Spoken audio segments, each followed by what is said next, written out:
Hi అండి, నమస్తే. Welcome back to my channel. ఈరోజు మనం ఉసిరికాయ ముక్కల నిల్వ పచ్చడిని ఎలా చేసుకోవాలో చూసేద్దాము.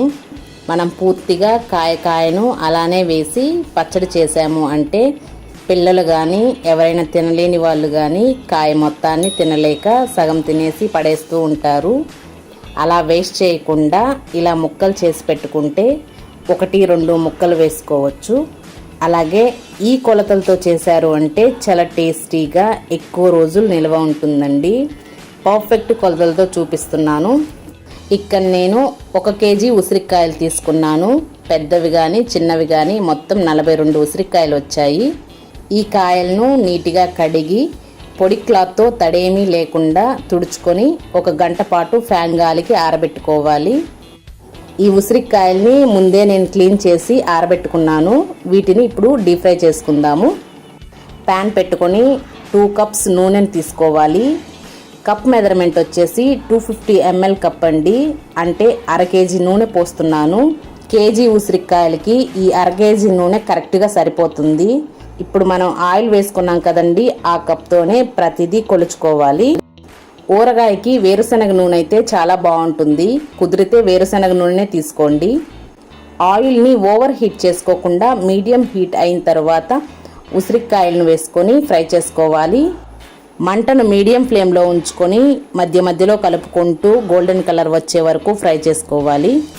ఉసిరికాయలు ఇలా గోల్డెన్ కలర్ వచ్చే వరకు వేయించుకొని తీసుకోవాలి. ఇలానే మిగతా ఉసిరికాయలను కూడా వేయించుకొని తీసుకోవాలి. ఉసిరికాయలన్నీ ఫ్రై చేసుకున్నాక అదే ఆయిల్లో 1 టేబుల్ స్పూన్ ఆవాలు, 3 లేదా 4 ఎండుమిర్చి ముక్కలు చేసుకొని వేసుకోవాలి. అలానే ఒక 20-25 వెల్లుల్లి రెబ్బలు పొట్టు తీసుకొని వేసుకోవాలి. తర్వాత 2 రెమ్మల కరివేపాకు వేసి వేయించుకోవాలి. తాలింపు వేగిందండి.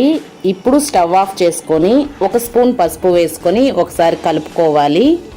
ఇప్పుడు ఈ తాలింపుని ఉసిరికాయల్ని పూర్తిగా చల్లారనివ్వాలి. ఇవి చల్లారేలోపు ఆవాలు మెంతులు వేయించుకుందాము.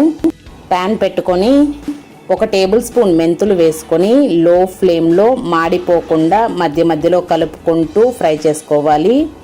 మెంతులు కొంచెం కలర్ చేంజ్ అయిన తర్వాత 2 టేబుల్ స్పూన్ల ఆవాలు వేసుకోవాలి. ఆవాలు ఎక్కువసేపు వేయించుకోని అవసరం లేదండి. 1 నిమిషం వేయించుకుంటే సరిపోతుంది. 1 నిమిషం తర్వాత స్టవ్ ఆఫ్ చేసుకొని వీటిని మరొక గిన్నెలోకి ట్రాన్స్ఫర్ చేసుకోవాలి. ఆవాలు మెంతుల్ని కూడా పూర్తిగా చల్లారనివ్వాలి. ఉసిరికాయలు చల్లారిన తర్వాత కాయను తీసుకొని ఇలా 2 వేళ్లతో ప్రెస్ చేసాము అంటే ఉసిరికాయ ముక్కలుగా ఈజీగా వస్తుంది. ఇలానే అన్ని కాయల్ని ముక్కలు చేసుకొని మధ్యలో ఉన్న విత్తనాన్ని తీసేసేయాలి. ఈ ముక్కల్ని కాసేపు పక్కన పెట్టుకొని మిక్సీ జార్ తీసుకోవాలి. మిక్సీ జార్కి తడేమీ లేకుండా పొడి క్లాత్తో తుడుచుకొని 10 నిమిషాలు ఆరబెట్టుకొని తీసుకోవాలి. వేయించుకున్న ఆవాలు మెంతులు వేసుకొని మెత్తగా గ్రైండ్ చేసుకోవాలి. గ్రైండ్ చేసుకున్న ఆవ మెంతు పిండిని ఇలా ఒక వెడల్పాటి డీస్ తీసుకొని ఇందులో పోసుకోవాలి. వెడల్పాటి డీస్ తీసుకుంటే కలుపుకోవడానికి అనుగుణంగా బాగుంటుంది. తర్వాత అదే మిక్సీ జార్లో 20 వెల్లుల్లి రెబ్బలు వేసుకొని కచ్చా పచ్చాగా గ్రైండ్ చేసుకొని తీసుకోవాలి. గ్రైండ్ చేసిన వెల్లుల్లిని కూడా ఇందులోనే ఒక పక్కన పెట్టుకోవాలి. ఆయిల్ ఏ కప్తో తీసుకున్నామో అదే కప్తో 1 కప్పు కారం తీసుకోవాలి. అలానే 1/4 కప్పు కల్లుప్పు తీసుకొని ఈ ఉప్పుని కూడా గ్రైండ్ చేసుకొని వేసుకుందాము. ఈ కల్లుప్పు ప్లేస్లో సాల్ట్ అయినా తీసుకోవచ్చు. ఉప్పు, కారం, ఆవ మెంతు పొడి ఈ మూడింటిని ఒకసారి బాగా కలుపుకోవాలి. ఇవి 3 బాగా కలిసిన తర్వాత గ్రైండ్ చేసి పెట్టుకున్న వెల్లుల్లి రెబ్బల పేస్ట్ను కూడా కలిపేసుకోవాలి. బాగా మిక్స్ చేసుకున్న తర్వాత ఉసిరికాయ ముక్కలు వేసుకొని డ్రై ఇంగ్రీడియంట్స్ అన్నీ ముక్కలకు బాగా పట్టించి ఇవన్నిటిని బాగా కలిసేలాగా కలుపుకోవాలి. ఇలా కలుపుకున్న తర్వాత చల్లారిన తాలింపును పోసుకోవాలి. ఈ తాలింపు ఆయిల్ని అంతా బాగా కలిసేలాగా కలుపుకోవాలి. ఇప్పుడు చూసేదానికి మనకి ఆయిల్ తక్కువగా ఉన్నట్టు అనిపిస్తుంది. మరుసటి రోజుకి పచ్చడి మగ్గి ఆయిల్ పైకి తేలుతుంది. ఇప్పుడు 1/2 కప్పు నిమ్మరసం వేసుకొని కలుపుకోవాలి. కొలతలు మళ్ళీ చెప్తున్నానండి. 1 కేజీ ఉసిరికాయలకి 2 కప్స్ ఆయిల్, 1 కప్ కారం, 1/4 కప్ సాల్ట్, 1 టేబుల్ స్పూన్ మెంతులు, 2 టేబుల్ స్పూన్ ఆవాలు, హాఫ్ కప్ నిమ్మరసం అండి. ఇదే మెజర్మెంట్తో ఎంత పచ్చన్నైనా పెట్టుకోవచ్చు. రుచి చాలా బాగుంటుంది. ఇలా బాగా కలుపుకొని మూత పెట్టి ఒక రోజంతా అలా వదిలేయండి.